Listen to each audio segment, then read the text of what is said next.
নমস্কার বন্ধুরা, আবারও চলে আসলাম একটা মিনি ব্লগ নিয়ে। তোমরা তো জানোই গত সপ্তাহে নীল ষষ্ঠী ছিল, আমার একটু ভিডিওটা দিতে লেট হয়ে গেল, তোমরা ম্যানেজ করে নিও। যথারীতি মায়ের সাথে চলে গেলাম। আমাদের এখানে এক লোকনাথ মন্দির আছে, সেই লোকনাথ মন্দিরে শিবলিঙ্গ আছে, ওখানেই মা জল ঢালে আগাগোড়ায়, আর মায়ের সাথে সঙ্গ দিই আমি কিন্তু জল ঢালিনি, জল মাই ঢেলেছে।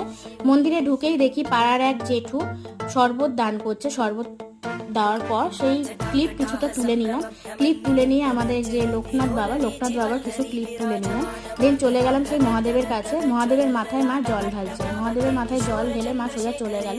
সেখানে মোমবাতি আর ধূপ। বাড়ির দিকে যেতে যেতে মাকে বললাম, মা হয়তো একটু টায়ার্ড হয়ে গেছে, ক্লান্ত হয়ে গেছে, কিন্তু মা কি বলছে শুনে নিও। মা একদমই টায়ার্ড হয়নি, ক্লান্ত হয়নি। হয়ে গেছে, তাই একটু বাড়ি যাচ্ছি। দেখো আমার মাটা মনে হচ্ছে ক্লান্ত হয়ে গেছে, তাই নাকি? ক্লান্ত হয়ে গেছে মাম্মি? নয় ক্লান্ত হয় নাই।